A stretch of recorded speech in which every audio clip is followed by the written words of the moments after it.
దుష్ప్రచారం. ఇలాగ మీ పార్టీ నుంచి కూడా ఒక ఇది కనిపిస్తుంది. మీ అభ్యర్థిత్వాన్ని అందరూ అంగీకరిస్తున్నారా, లేకపోతే ఏమైనా ఒక డీవియేషన్ ఏమైనా కనిపిస్తుందా మీకు ఏమైనా?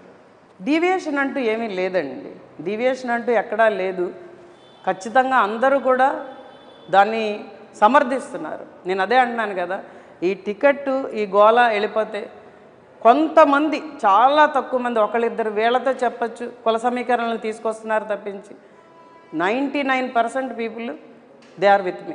ఇలాగ పవన్ కళ్యాణ్ గారు ఇటువంటి దాన్ని ఒక డిసిప్లిన్ లేకపోతే కుదరదని ఇప్పటికే చాలాసార్లు వాదన చేశారు. మీరు ఏమైనా ఆయన దృష్టికి తీసుకెళ్లే ప్రయత్నం ఏమైనా చేస్తున్నారు? ఆయనకి తెలుసండి, ఆయనకు తెలుసు, ఆయనకు అన్నీ తెలుసు. ఆయనకి నా అభ్యర్థిత్వం తెలుసు, నేనేం చేయగలనో తెలుసు, ఎలాగా మనం ఈ నియోజకవర్గాన్ని ముందుకు తీసుకెళ్లాలో తెలుసు.